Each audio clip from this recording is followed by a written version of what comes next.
Hello students, बहुत बहुत स्वागत है आप सभी का सोशियो पॉइंट चैनल पर। उम्मीद करती हूँ कि आप सब बहुत अच्छे होंगे।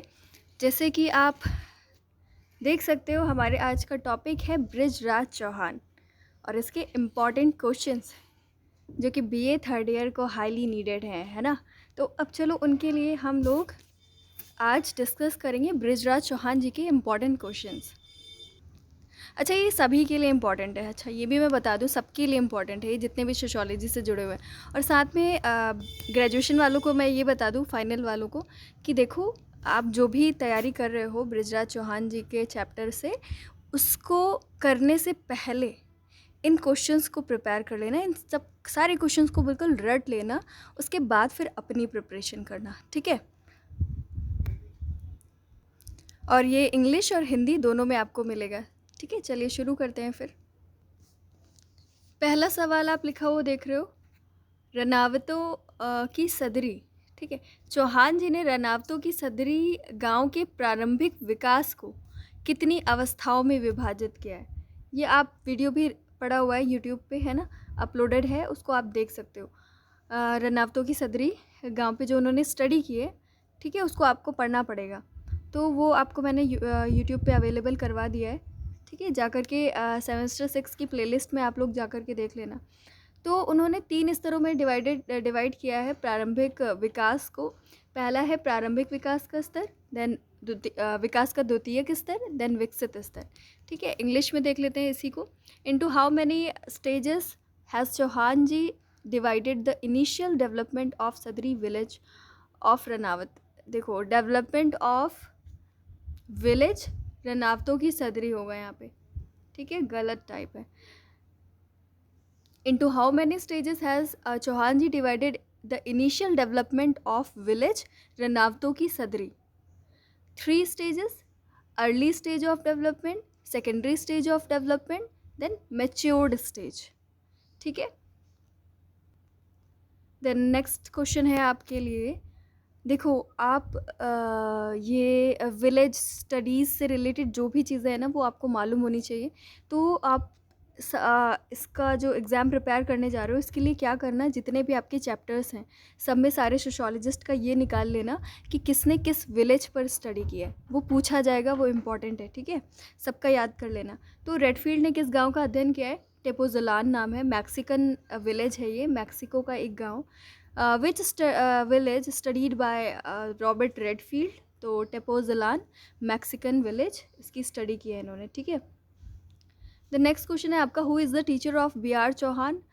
बी आर चौहान जी के जो फेमस टीचर हैं उनमें से कौन है? ये है मजूमदार। डी एन मजूमदार के अंडर में उन्होंने स्टडी की है, ठीक है। हिंदी में भी यही है ना, इसका हिंदी में नहीं लिखा हुआ है। तो किस इन्होंने इनके अंडर में पीएचडी भी किया था। तो बी आर चौहान जी के शिक्षक के रूप में कौन है? डी एन मजूमदार हैं, ठीक है। द नेक्स्ट क्वेश्चन है आपका, किशनगढ़ी विलेज का अध्ययन, गांव का अध्ययन किसने किया? मैकम मेरिट ने किया। हु स्टडीड किशनगढ़ी विलेज, ठीक है। ये हिंदी इंग्लिश मेरे दिमाग में घूमने लगा है। आपको हिंदी भी पढ़ाना पड़ता है, इंग्लिश भी पढ़ाना पड़ता है, तो मेरा ना इंग्लिश अच्छा हो पा रहा है ना हिंदी अच्छा हो पा रहा है। चलो, किशनगढ़ी विलेज जो है उसका अध्ययन किसने किया है? मैकम मेरिट ने, ठीक है। फिर अगला इंपॉर्टेंट क्वेश्चन है आपका, प्रभु जाति की अवधारणा किस गांव के अध्ययन पर आधारित है? मैसूर के रामपुरा गांव पर। The concept of dominant caste is based on the study of which village? Rampura village of Mysore. समझ रहे हो? जो डोमिनेंट कास्ट का आप कॉन्सेप्ट देखते हो, जो कि एम एन श्रीनिवास ने दिया है, तो वो कहाँ के गांव पे स्टडी करके उन्होंने ये कॉन्सेप्ट निकाला था? तो आप कहोगे कि मैसूर के रामपुरा विलेज पर स्टडी करके निकाला था, मैसूर के रामपुरा गाँव पर, ठीक है। फिर अगला क्वेश्चन है आपका, तंजौर के श्रीपुरम गांव का अध्ययन किसने किया? आंद्रे बेतेई ने किया। आंद्रे बेतेई की यही स्पेलिंग होती है, ठीक है, आंद्रे बेतेई या आंद्रे बेते। तंजौर के श्रीपुरम गांव पर। Who studied Sripuram village of Tanjore, ठीक है, आंद्रे बेते ने तंजौर के श्रीपुरम विलेज पर स्टडी की थी। देन नेक्स्ट क्वेश्चन है जो हिंदी इंग्लिश मीडियम दोनों के लिए, who wrote the book rural profiles. Rural profiles नाम की किताब किसने लिखी है? तो डी एन मजूमदार जी ने लिखी है, ठीक है। मजूमदार जी ने रूरल प्रोफाइल्स बुक लिखी है। चौहान जी का राजस्थान का गांव कहाँ स्थित है? चित्तौड़गढ़ जिले में, ठीक है, जिसपे उन्होंने स्टडी किया ना राजस्थान के एक विलेज पे, तो वो कहाँ है आप बताओगे? चित्तौड़गढ़ जिले में है। Where is the Rajasthan village of Chauhan ji is located? In Chittorgarh district. Next question है आपका, चौहान जी ने राजस्थान के किस गांव का अध्ययन किया? रनावतों की सदरी, जो कि एक जागीर गांव था। In which village of Rajasthan did Chauhan ji studied? तो वो होगा आपका रनावतों की सदरी, जागीर विलेज, ठीक है, जागीरों ने उसको स्थापित किया था, तो ये एक जागीर विलेज कहलाता है, एक जागीर गांव, रनावतों की सदरी, इम्पॉर्टेंट है। देन नेक्स्ट क्वेश्चन है आपका, रनावतों की सदरी गांव के अध्ययन से कौन सी अवधारणा निकल करके सामने आई? ठीक है, आपको मैंने जब बताया था, ये पढ़ा रही थी मैं इंडियन राजस्थान विलेज के बारे में, तो मैंने आपको बताया था ना कि इन्होंने वहाँ की स्टडी तो की, साथ में कुछ कॉन्सेप्ट्स भी निकल करके सामने आए, तो उसमें से यही कॉन्सेप्ट है आपका, ये, ठीक है, वृद्धिमान कर्मकांडीकरण। Which concept came out from the study of Sadri village of Ranawats? ऐसे नहीं लिखोगे, गलत लिखा हुआ है। Which concept came out from the study of village रनावतों की सदरी, ठीक है, क्योंकि वो गांव का नाम है ना रनावतों की सदरी, तो उसको विलेज ऑफ रनावत्स नहीं कहोगे। उन्होंने इसकी स्टडी की थी, ये गांव का नाम है कि रनावतों की सदरी। तो इन्हांस रिचुअलाइजेशन, हिंदी में कहते हैं वृद्धिमान कर्मकांडीकरण, तो ये कॉन्सेप्ट उन्होंने दिया। इस कॉन्सेप्ट के बारे में भी आपको जानना ज़रूरी है कि इसमें क्या होता है, उससे रिलेटेड भी आपके क्वेश्चंस आएंगे एग्ज़ाम में, ठीक है। छोटा सा 5 मिनट का वीडियो है, उसमें मैंने आपको बताया कि वृद्धिमान कर्मकांडीकरण होता क्या है, तो उससे प्लीज़ जा कर के देख लेना, इसका लिंक भी मैं डिस्क्रिप्शन में दे दूँगी, ठीक है। फिर है रनावतों की सदरी गांव में चोखला क्या है?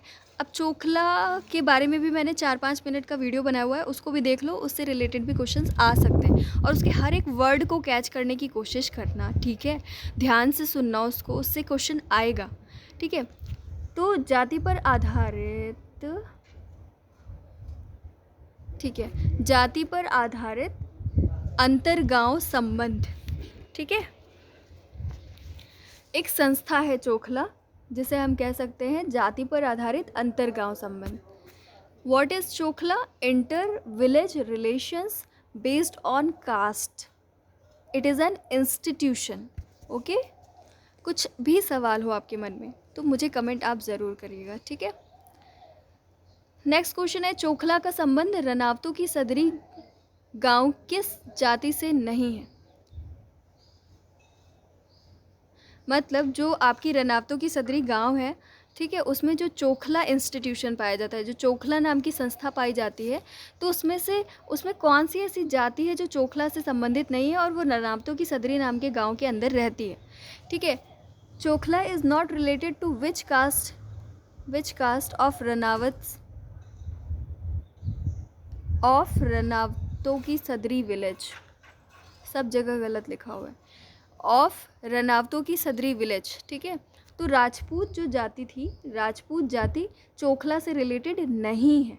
चोखला जाति से रिलेटेड राजपूत जाति से रिलेटेड कोई भी चोखला संस्था आपको राजस्थान विलेज में देखने को नहीं मिली, लेकिन वहाँ पर जो अदर कास्ट थी उनसे रिलेटेड एक इंस्टीट्यूशन मिला जिसका नाम था क्या? चोखला, ठीक है।